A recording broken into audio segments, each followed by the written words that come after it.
Today we are happy to have with us Ms. Iveta Puzo, TESIM colleague, expert in evaluation and indicators. Thank you very much, Iveta, for accepting our invitation and being with us today to share your experience with ENI-CBC programs. As we all know, ENI-CBC programs will join the big Interact family the next programming period, and of course many things have worked differently from Interact programs, and maybe there are also some other differences also in the next programming period, but we would like to hear from you how was the program intervention logic built in the ENI-CBC program in the previous programming period. Thank you, Besiana. Thank you for having me here. And yes, indeed, the current ENI-CBC programs are operating under a different policy. It is the neighborhood policy. So they also have a legal framework that is different from the Interact programs. However, in the essence, the idea behind the ENI-CBC programs is actually the same as for Interact, bringing together the neighbors living on both sides of the border. Just in the external cooperation programs, at least one of these neighbors is not a member of the European Union. And also the process of development of the intervention logic in the ENI-CBC programs was similar to that of Interact. It was based on the socioeconomic analysis, consultations with the stakeholders, lessons from the previous period, as well as the risk assessment. And these inputs together created a basis for the selection of maximum of 4 thematic objectives out of the list of 11, and defining then on this basis the priorities, then the results, and setting indicators to measure their achievement. And also the indicator system was similar to that of Interact, with a requirement to define the output and result indicators. And a list of common output indicators was at the disposal of the programs, and they also had a possibility to define their own program-specific indicators. And the result indicators were all only program-specific, and they were expected to capture the short or medium-term societal impact of the program activities. So basically, they were quite close to measurement of the impact level. And we see actually now that the result indicators are posing the biggest difficulties for the programs. It was difficult with them back then in the programming process with the definition of the baselines and the targets. And also now during the program implementation, measuring of these indicators proves to be more difficult. So to sum it all up, even if the visual representation of the program intervention logic is different in ENI-CBC and in Interact, in ENI-CBC, the programs are using the logical framework.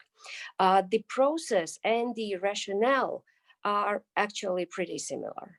Iveta, now that let's say the current programming period is approaching to its end, what are the main lessons learned from the ENI-CBC programs? Recently, TESIM has carried out a reflection exercise in which most ENI-CBC programs participated, and we asked programs about their intervention logic and also the lessons that they can draw for the future Interact Next programs. And one of the conclusions in this exercise, it relates to the people-to-people actions, which are often seen as a backbone for the cross-border cooperation. And in 1420 programs, this type of cooperation is a horizontal modality in ENI-CBC, and now programs do not see as the best solution. This is why for post-2020, the Interact-specific Objective 1, focusing specifically on people-to-people cooperation, is really very much welcomed. Another lesson is related to the balance between the needs of the territory and the available capacities to address them, especially when we talk about the cross-border context. And in particular, this is important when programs choose new or innovative themes. So there has to be a careful assessment of the challenge at stake, and there has to be also a clear strategy how the new target groups and new stakeholders will be involved. Another conclusion is even if the principle of the thematic concentration was already applied in the 14 and 20 programs, it is clear that this path has to be continued and that a limited number of objectives and priorities is actually a key for the program to deliver meaningful results. And of course, there are also some conclusions related to the program indicators. In general, programs see their output indicators as better defined than those on the result level.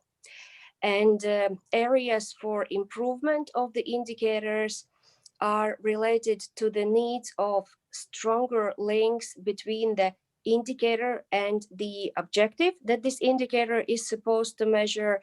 And also programs see that there is need for a better link between the output and the result levels. So these are some of the conclusions to which the ENI-CBC community has arrived in relation to the current period.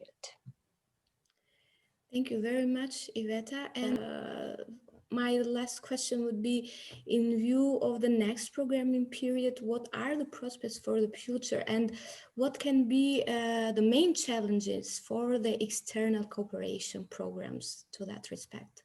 Yeah. For sure, designing a program strategy for the next 7 years in a dynamically changing world is a challenge. But this challenge is not specific to ENI programs only. So the specific challenge for the external cooperation programs will be for sure development of the performance framework methodology document. It is a new requirement for these programs, and in the current period, only few programs had some elements of what is requested in this document included in their monitoring plans. So this will be clearly a challenge for them. And the contents of the performance framework methodology document were already explained to ENI-CBC programs by Regio Evaluation Unit in geographic cluster meetings that we organized this autumn. And it is actually great to see that this important topic is also on the agenda of the upcoming Interact meeting. And in particular, setting milestones and targets for the selected indicators will be a challenge. Not in all cases, programs will have the historical data, and so this means that they will also need to seek for the expert opinions or go to the external sources. Another challenge brought up by the programs relates to the selection of indicators that serve both the monitoring and the communication purpose. And in the current programs, this criticism was mainly reserved by the programs to the common output indicators, which, even if they are good for the aggregation purposes, often are too general and tell actually little about what exactly the project or the program has achieved. And it seems that for post-2020, this issue will be improving, as there the combination between the specific objectives, actions, and indicators will allow to better tell the program story. So that's how I see the challenges that we have ahead.